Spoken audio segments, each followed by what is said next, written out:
Tempos do ginásio pernambucano. Eu hoje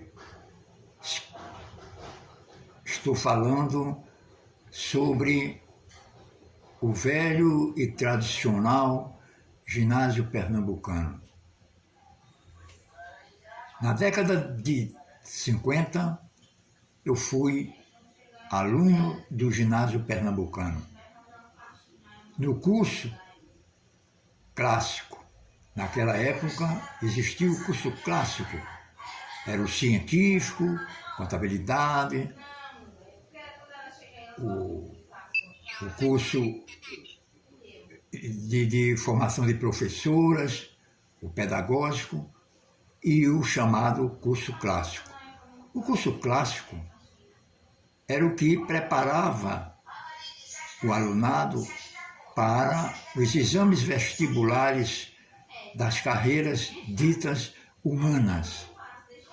Direito, filosofia, professores, sociologia, etc. Eu fui criado numa casa em que sofri uma influência muito grande para as cadeiras de humanas, literatura, história, geografia humana, antropologia, sociologia, etc. Matriculado neste curso, muito entusiasmado, eu comecei, na década de 50, a criar uma certa amizade ao ginásio pernambucano, pelas suas tradições no cenário do ensino em Pernambuco. Possuidor esse colégio de um corpo docente muito idôneo e a sua congregação de professores era incluída muitas vezes catedráticos e livre-docentes das várias cadeiras que lecionavam. Pois, naquela época, havia o concurso de catedráticos e docentes para lecionar no ginásio pernambucano. Colégio com arquitetura maravilhosa, fabulosa, principalmente para a época. Ali, defronte do rio Capibaribe, ele forma uma paisagem bem peculiar do Recife antigo, ainda hoje em nossa cidade. Quanto à estrutura interna deste ginásio, ele tinha coisas interessantes. E uma das que eu achava muito bonito mesmo era o jardim interno.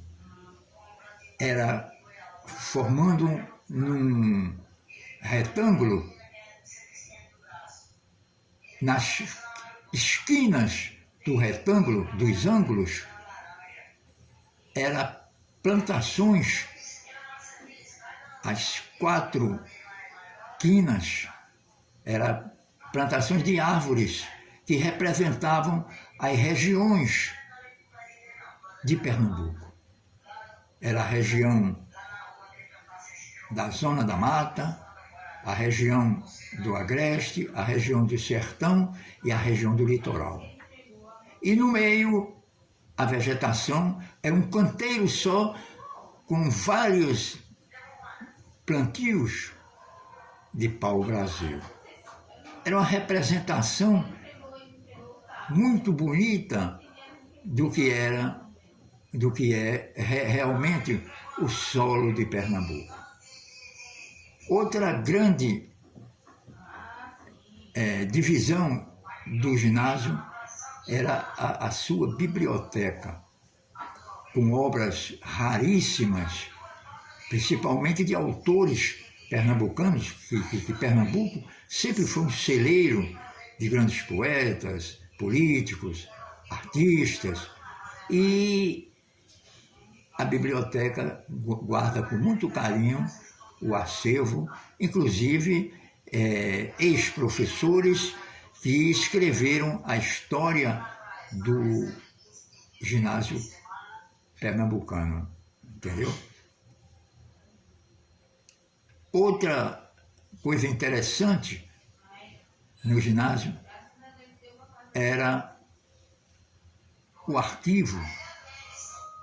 O arquivo não era somente arquivo de alunos, como hoje tem nas secretarias dos colégios. Era um arquivo histórico também. E guardava documentos históricos.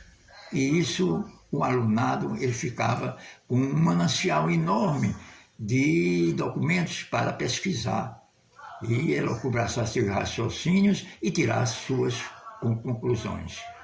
E tudo isso ia embelezando o ginásio pernambucano.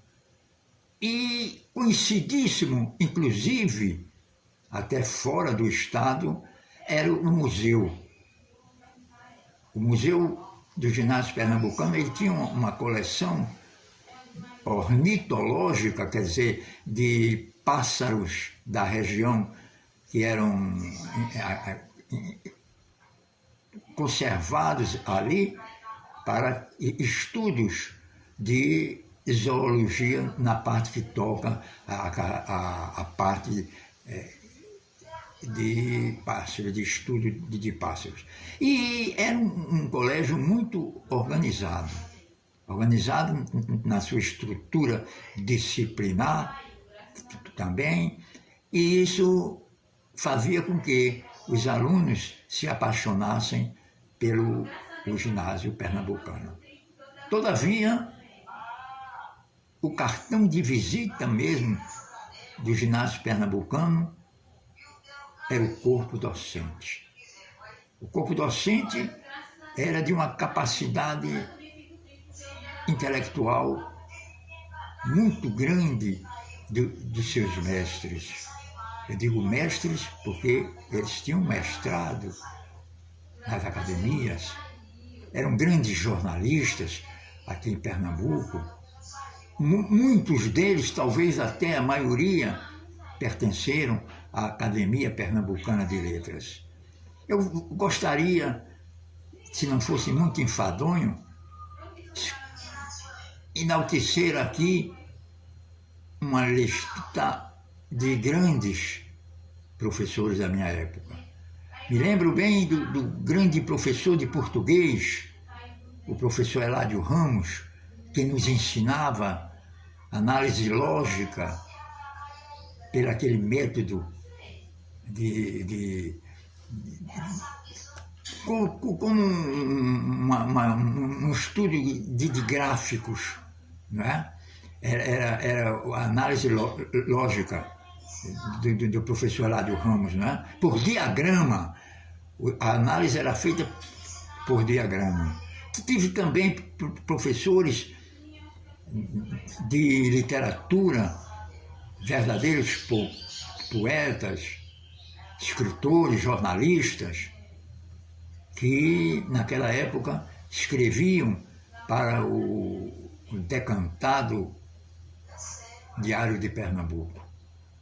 Não me reporto tanto atrás, como tinha um Aníbal Fernandes, um Agamenon Magalhães, mas da minha época mesmo, que foram professores meus, os professores de literatura latina, como tivemos o grande professor Geraldo Lapenda, um dos grandes conhecedores de várias línguas e que nos deixou um legado muito grande de conhecimentos sobre a literatura latina. Parece que eu estou vendo ele traduzindo as célebres catilinárias de Cícero, Quos Quaetandia Butere Catilina Patientia Nostra. Ele narrava os textos numa tradução justa linear. e nós ficávamos com uma base para aprendermos, como ele próprio dizia, só se sabe bem português se souber latim. Mas outros professores também se destacaram nas suas respectivas cadeiras, como a cadeira de História.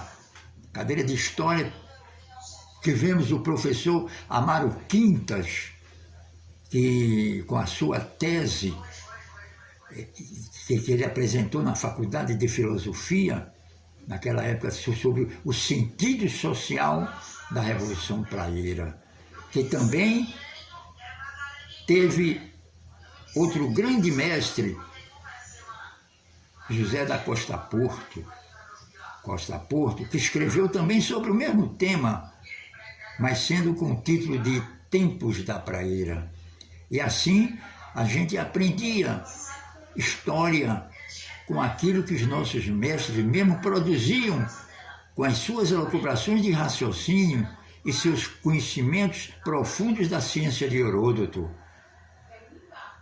O professor Armando Souto-Maior, com a sua tese Os Quebra-Quilos, foi outra grande e importante peça no magistério do ginásio pernambucano. No que diz tocante à geografia, poderíamos citar o professor Gilberto Osório de Andrade. Gilberto Osório, grande orador, e outros como Manuel Correia, que era o papa da geografia humana aqui em Pernambuco.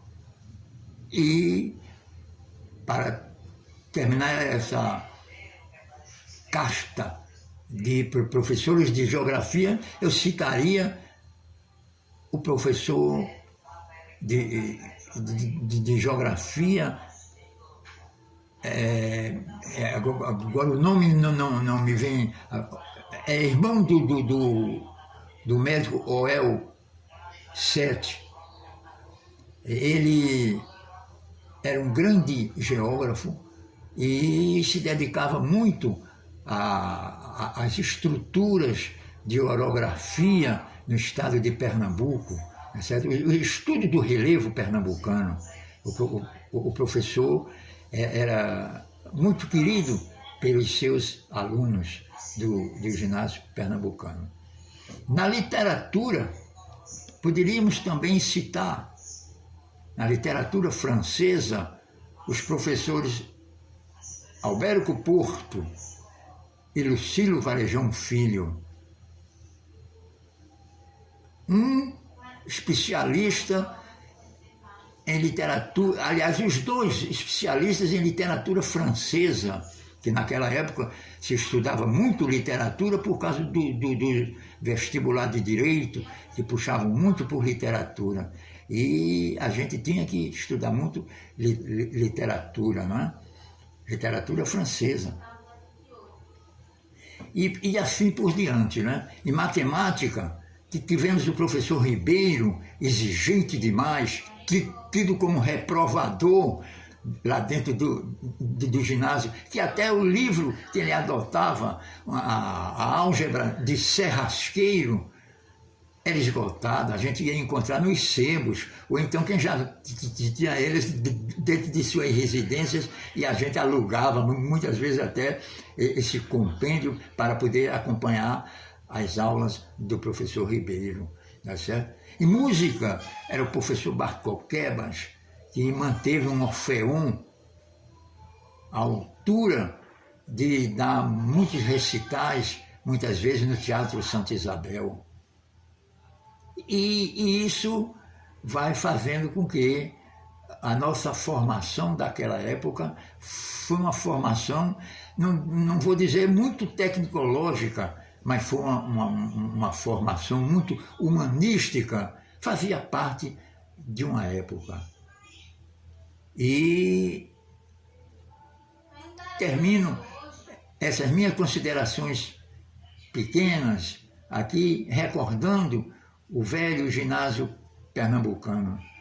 com a estrutura arquitetônica que ainda hoje orna a cidade do Recife, com a grande realização do arquiteto Mamed Ferreira, que naquela época tinha um rival antes, um pouco, que foi o do Teatro Santa Isabel, não é?